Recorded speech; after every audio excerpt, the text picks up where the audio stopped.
네, 할렐루야. 네, 우리 청년부 온라인으로 드려진 예배 그 자리에 함께 오신 우리 청년들 환영합니다. 네, 같이 이렇게 시작 기도하겠습니다. 우리가 이렇게 듣는 첫 소리에서 하나님의 음성을 들을 수 있도록, 또 우리가 보는 첫 모습에서 주님의 영광이 되게 해달라고, 예배가 진부하고 습관화가 되지 않도록 우리가 경험하는 이 시간의 예배를 통해서 주님의 사랑을 우리가 확인할 수 있도록 같이 기도하고 우리 시작합니다. 기도하겠습니다. 하나님 감사합니다. 또 이렇게 예배를 드립니다. 또 이 주일을 첫 시간을 하나님께 올려드릴 때 하나님의 영광을 바라보게 하여 주옵소서. 하나님 말씀 속에 미래에서 현재를 내다보는 그 믿음으로 확정적으로 우리 청년들을 살아가게 하여 주옵소서. 주님의 음성을 듣고서 주님의 그 말씀 속에서 행하는 귀한 청년들 되게 하여 주옵소서. 하나님 코로나는 이 어려운 시국에 저희들의 그 믿음이, 우리 신앙이 무기력하지 않게 주께 잡아주시고 힘써서 이 찬양과 말씀 서로 간의 교제를 통하여 또 회복의 놀라운 역사를 저희들이 깨닫고 나아갈 수 있도록 하나님 함께하여 주옵소서. 이 예배를 정성으로, 이 예배를 온 마음으로 드립니다. 주님 받아주옵소서. 예수님 기도드립니다. 하나님 감사합니다. 만물의 창조주 하나님을 정말 찬양합니다. 어디에나 계시고 언제나 계시고 또한 무엇이든지 할 수 있는 주권적인 하나님을 선포하며 우리가 예배를 드립니다. 이 예배를 받아 주옵소서. 하나님을 아버지라 부르게 하시니 감사합니다. 인내하고 소망하고 고난 가운데 위로를 받을 수 있는 그런 복된 시간이 되게 하여 주옵소서. 예수님의 이름으로 기도드립니다. 아멘. 우리 좌우 서로 인사 나누겠습니다. 온라인이지만은 그 랜선을 넘어서는 그 사랑으로 서로가 확증하는 시간을 가집시다. 같이 인사할게요. 사랑합니다. 사랑합니다. 사랑합니다. 같이 주님을 삼각하서, 하지만 내 믿음이 흔들려도 주님만 바라보고 나아가는 청년들 되시기 바랍니다. 같이 찬양하겠습니다.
하나님 편에 서서 순종하는 것이 맞습니다. 실천하는 청년들 되기를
즐겁게 신앙생활하는 우리의 모습을 하나님께서는 그래도 우리의 탄식을 들으시고 우리의 고통을 이해하십니다.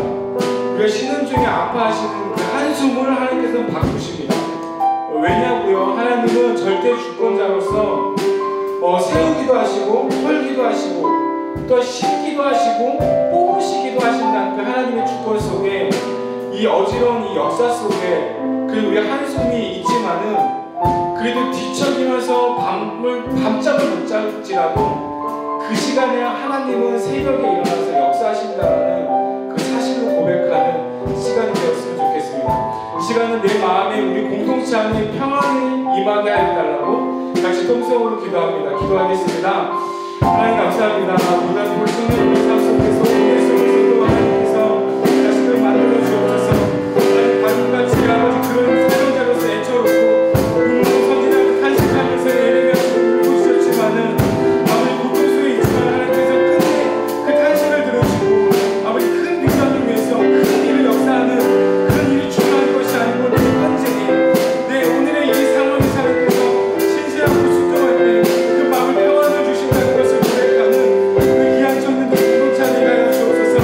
하나님 코로나 속에 언제 끝날지 모르지만 이 염려 속에 불구하고 한 발 한 발 내다보며 믿음이 하나님과 함께 동행하는 시간을 가여 주시고 나의 한숨이 있는 평안을 받게 하여 주시고 그 끝날에는 미래에서 끝을 바라보고 인내와 소망을 줄 수 있는 하나님의 위로가 가슴 넘치는 이런 시간이 되게 하여 주옵소서.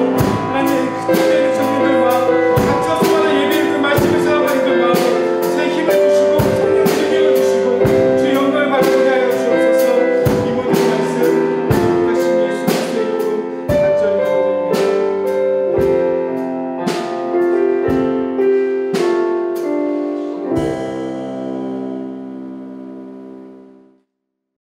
네, 같이 하나님의 말씀 보겠습니다. 제목이 미래에서 현재를 보다입니다. 고린도후서 1장 5절 말씀입니다. 제가 봉독합니다. 그리스도의 고난이 우리에게 넘친 것 같이 우리가 받는 위로도 그리스도로 말미암아 넘치는도다. 아멘. 고린도후서 1장 5절 말씀이에요. 다시 한번 천천히 말씀을 봉독합니다. 한번 귀담아 들으세요. 그리스도의 고난이 우리에게 넘친 것 같이 우리가 받는 위로도 그리스도로 말미암아 넘치는도다. 아멘. 청년들 질문합니다. 인생의 그 순간순간 닥쳐오는 고난을 어떻게 하면 이길 수 있을까요? 인생에서 순간순간 닥쳐오는 고난을 어떻게 하면 이길 수 있을까요? 사도 바울이 힘들 때 이런 생각을 할 거예요. 진짜 죽고 싶다. 사도 바울조차 힘들 때는 인간이기 때문에 진짜 죽고 싶다 라고 이렇게 한번 느꼈던 적이 없었을까요?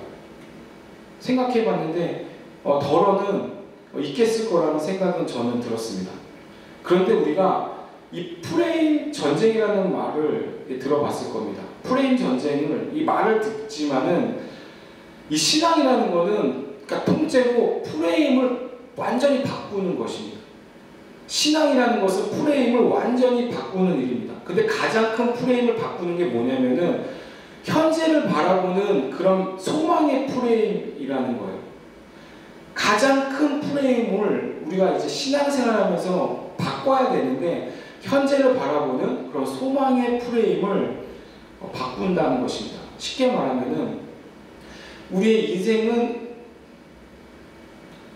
똑같아요. 누구나 겪는 고난이나 힘든 건 마찬가지입니다. 그런데 그 고난을 해석하는 힘이 있느냐 없느냐가 중요한 겁니다. 누구나 똑같이 어려움을 당하고 있거든요. 그 고난을 해석하는 힘이 그런데 있느냐 없느냐가 중요한 겁니다. 이 고난을 해석하는 힘이 나에게 있을 때 이 고난의 의미 있는 이 고난은 정말 의미가 있는 것이고 이것이 헛된 고난이 아니고 의미 있는 고난이라면 내가 이제 견딜 힘이 생겨난다는 것입니다. 그러니까 솟아난다는 것입니다. 시지푸스의 그런 신화 이야기, 철학 에세이 글인데요. 그런 철학을 보면은 그냥 한 문장입니다. 그 시지푸스의 신화 이야기는 이 문제를 다루고 있어요. 인간이 살만한 가치가 있느냐 없느냐. 한번 생각해 보실래요? 우리 청년들 한번 생각해 보세요. 인간이 살만한 가치가 있느냐 없느냐. 근데 그리스도인 입장에서는 당연히 살만한 가치가 있죠. 마치 시지푸스의 그런 신화처럼 우리가 고통스럽게 우리가 하는 일인데 그런 과정 속에서 살아남은 사람들도 있다는 겁니다. 항상 세상에서 분투하고 너무 낭망스럽고 힘든 과정에 인간은 정말 살만한 가치가 있냐 없냐 철학적으로 내가 매몰되기 전에 실제로 그런 상황에서 살아남는 사람들이 많이 있다는 것입니다. 옛날 일이지만은 베트남으로 끌려가서 포로로 20몇 년 동안 있다가 살아난 사람들의 증언을 한번 들어보세요. 유튜브 치면 다 나오잖아요. 베트남에서 몇십 년간 포로로 잡혀있다가 살아나온 사람들의 이야기를 들어보면은 그런 증언을 들어보면은 의미 없는 엄청난 그런 징벌과 고문과 학대 속에서도 살아있는 한 가지 이유가 있답니다. 의미가 없는 고통 속에서 그 수년을 감옥에 갇혀 있으면서도 살아난 그 소망 한 가지는 내가 풀려나서 바라보게 될 미래 시간에서 현재를 보고 있다는 것. 내가 언젠가 정말 풀려나겠지.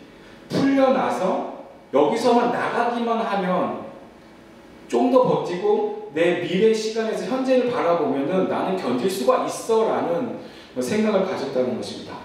그런 미래 시간에서 현재를 바라보고 해석했기 때문에 그 인내의 능력이 점점 커졌다는 것입니다. 환난, 인내, 연단, 소망, 로마서 말씀이잖아요. 여러분 신앙생활하는 우리들은 인내에서 소망 절대 떼어질 수 없는 관계거든요. 인내에서 소망은 마치 우리 몸 안에서 일어나고 있는 그런 트랜스퓨전 같은 것이에요. 혈액이 들어오고 나가는 것을 수혈이라고 하잖아요. 혈액이 들어오고 나가는 걸 수혈이라고 합니다. 들어왔다 나왔다. 똑같이 우리가 견디는 그 소망이 이제 흘러 들어옵니다. 이 소망이 갖가지 어렵지만 이 주변에서 일어나는 게 너무 고통스럽지만은 소망이라는 것이 나에게 흘러 들어오는 순간 우리의 그런 면역력과 같은 인내력이 이제 부스팅 된다는 거예요. 그래서 환난, 인내, 연단, 소망 항상 소망이 내 안에 흘러 들어오면은 내 안에 자동적으로 면역력이 생기는데 그 면역력이 강화될수록 인내력이 점점 이제 부스팅, 터보가 모아서 이제 앞으로 쭉 나가잖아요. 근데 그런 역할을 이 안에서 일어난다는 것입니다. 이런 질문이 있으면 편하죠. 힘들 때면은 차라리 너 진짜 힘들지. 그렇지만 너 진짜 가치 있다. 영적인 이런 고난을 겪는다면은 차라리 겪을만 하잖아요. 영적으로 신앙적으로 어느 선지자처럼 예레미야처럼 애초롭게 내가 뚝심같이 신앙을 지켜나간다면은 힘들지. 하지만 너는 영적이야. 너 진짜 가치 있는 사람이야 라고 하면은 그 고난을 견딜 수는 있는데 아무도 봐주지 않아요. 우리가 겪는 고난은 아무도 봐주지 않고 무의미한 것 같지만은 일상의 쳇바퀴 속에서 이런 고난을 겪고 있지 않습니까? 근데 이럴 때일수록 우리가 어떻게 해야 할까라는 것이야. 딱 한 가지예요. 말씀의 기준에서 진리에 의해서 선포하면 우리가 그냥 나갈 수밖에 없어요. 하나님, 내가 장래에 있을 그 장차 그 영광의 소망에 따라서 오늘 이 일상을 바라보게 해주세요 라고 기도하는 게 굉장한 정답입니다. 저부터 그렇게 목회자지만은 그렇게 목회자는 아니에요. 우리 청년들도 같이 신앙생활하면서 그리스도인이지만 우리 모든 그리스도인들이 지금 세상의 가치와 풍속에 따라서 매몰되고 힘든 시간에 영적으로 이렇게 살아가지 못해요. 괜찮아요. 하지만 일상의 쳇바퀴 속에서 우리 고난하고 좀 힘들다면은 정확하게 확정적으로 기도하세요. 하나님, 내가 장래에 있을 우리가 하늘나라 갈 거지 않습니까? 장래에 있을 하나님의 그 영광의 소망으로 우리가 그 좀 신앙이 있다면, 좀 마음의 믿음이 있다면은, 좀 하나님께 소망으로 내가 살아간다면은 그 영광으로 오늘 이 일상을 바라보게 해주세요라고 기도하세요. 한 사람이 있습니다. 이 사람은 원래 골프를 엄청 잘 쳤대요. 골프를 엄청 잘 쳤는데 등급으로 골프 싱글 정도였대요. 근데 이 사람이 불가피하게 이제 골프를 칠 수 없는 그런 상황이 됐습니다. 너무 안타깝겠죠. 그런데 이 사람은 이미지 골프라고 그냥 생각만 하는 거예요. 이미지 골프라고 매일매일 그냥 이미지로만 골프를 쳤답니다. 당연히 필드에는 못 나가죠. 계속 그렇게 훈련하면서 유지를 했고 10년여 만에 10년이 지나서 이제 다시 골프를 이제 몸 상태가 회복이 돼서 치러 나갔는데 놀랍게 그 스코어, 싱글이라는 스코어를 그대로 유지하고 있다는 것입니다. 본인도 놀라고 같이 치는 라운딩하는 주변 사람들도 놀랐다고 합니다. 어떻게 10년여 만에 쳤는데 어떻게 핸디캡이 뭐 3인가 어떻게 이렇게 잘 치지? 싱글 골퍼인데 보통 그렇게 오랫동안 안 치면 스코어가 내기가 어렵다고 합니다. 형편없을 터인데 어찌 그렇게 잘 쳤을까 할 때 정답이에요. 이게 우리가 똑같이 추구해야 될 방향인데 이미지 골프라는 것입니다. 이미지 골프를 우리도 치듯이 우리가 고통스럽지만 현재는 어렵지만은 천국에 대한 소망을 가지고 우리가 막 살아가는 거잖아요. 천국에 대한 소망을 가지고 이 땅에서 이 지구에서 살아내는 것이 우리를 쇠퇴하지 않고 우리 더 신앙인은 더 새롭게 우리의 삶을 미래로 끌어갈 힘을 갖게 된다는 것입니다. 우리가 가만히 있으면 안 돼요, 청년들. 가만히 있으면 안 돼요. 우리 옆에 같이 이렇게 가만히 좋아. 춤춰도 좋고 모션 움직여도 좋지만은 왜 가만히 있으면 안 되냐면 가만히 있으면은 모두가 다 제자리에 있는 법이 없답니다. 모든 인간 가만히 있으면 제자리에 있는 법이 없습니다. 점점 더 하강 곡선을 그리게 된다는 것입니다. 그냥 그대로 가는 상태가 없다는 것입니다. 올라가든지 내려가든지 한다는 것입니다. 같이 건면합니다. 저도 뛰겠습니다. 같이 여러분 힘들더라도 우리 인생에서는 그냥 오르막길로 다시금 걷게 되기를 바랍니다. 가만히 있으면 우리는 내리막이에요. 죽을 힘을 다해서 가면 오르막길로 오르게 된답니다. 그렇게 오르막을 끝없이 갈 수 있는 힘은 당연히 우리의 힘으로 갈 수 없어요. 하나님, 나라, 소망, 미래를 바라보는 소망이 없이는 불가능하다는 것입니다. 그래서 하나님께서 인내력을 우리에게 주시고 힘들어도 고난스러워도 우리에게 위로를 주시고 능력을 주시면서 우리가 소망을 같이 보여주신다는 것입니다. 근데 되게 다양해요. 그 소망을 주고 능력을 주고 우리에게 위로를 주신 하나님이 때로는 우리가 환상으로 볼 수도 있고 때로는 말씀으로 그 능력을 우리를 깨닫게 할 수도 있고 놀랍게도 신앙의 옆에 분같이 동반자들로 함께 그런 스컬을 짜고 같이 나아간다는 것입니다. 말씀을 마칩니다. 그래서 우리가 모여서 예배를 드린 겁니다. 그래서 우리가 온라인으로 드려진 예배지만은 우리가 예배를 모인다는 것이 그런 의미예요. 이런 시간에 예배를 모여하면서 한 가지 생각한 거는 내가 지금 잘 가고 있다 이거예요. 같이 모여서 예배 드리는 것을 생각하면서 예배 드리는 모임에서 내가 한 가지 생각할 게 내가 지금 잘 가고 있다. 확인하는 것입니다. 그리고 이 예배라는 문, 청년 공동체를 드리는 문에서 다시 세상으로 충무교에서 문 밖으로 나가게 되면은 다시 그 현실로 돌아가는 거죠. 예배는 미래고 다시 문 밖으로 나가면 세상은 현실이라는 거예요. 당연히 또 어렵고 힘든 시기가 있을 것입니다. 그런데 너무 감사하게 상처나면 그럼 그대로 여기 와서 이 예배당에 와서 또 싸매고 상처를 아물게 하고 서로 교제하고 찬양하고 말씀을 나누고 어쨌든 바르는 거잖아요. 붕대를 감고 다시금 세상으로 현실로 우리가 나가는 것입니다. 어렵더라도 여러분 힘든 인생이 있다 할지라도 우리 인생에서 살아낼 만한 가치가 있다는 것을 놓치지 않게 되기를 바랍니다. 기도하겠습니다. 하나님 감사합니다. 정말 답답하고 이 어두운 이 미래에 우리가 살고 있습니다. 모든 아픔을 하나님께서는 아시고 계십니다. 우리 청년들 위로하여 주옵소서. 또 하나님이 인정하시면은 비난도 달게 받고 그리고 하나님이 함께 하시면 고난도 이길 수 있음을 선포하게 하여 주옵소서. 그리고 청년들이 지금 어떠한 처한항에서 이성적인, 신념적인, 관념적인 그런 어려움이 있다 할지라도 우리가 소망하고 인내하고 서로의 작용을 통해서 항상 이 놀라운 변화 속에 유연적인 이 변화 속에 우리가 소망하며 나아갈 수 있는 우리 청년들 되게 하여 주옵소서. 삶을 주관하시는 하나님을 충성되이 따르게 하여 주옵소서. 예수님의 이름으로 기도드립니다. 아멘. 우리 사랑하는 청년들, 우리가 연약하지만 다시 믿음이 강건하여져서 우리의 하늘의 기쁨을 맛보고 충만하게 삶을 사시기 바랍니다. 어디에서 무엇을 하는지 알 수는 없지만은 우리 각 처소에서 말씀을 읽고 찬양하고 한숨이 나오더라도 하나님께 의탁하며 나아가는 청년들 되시기 바랍니다.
축도하고 마치겠습니다. 이제도 우리 주 예수 그리스도의 은혜와 하나님 아버지의 크신 사랑과 성령님의 교통하심이 이 청년 예배에 참여하는 주의 사랑 모든 청년들 위해 이제 영원토록 함께 계시옵기를 간절히 축원하옵나이다. 아멘.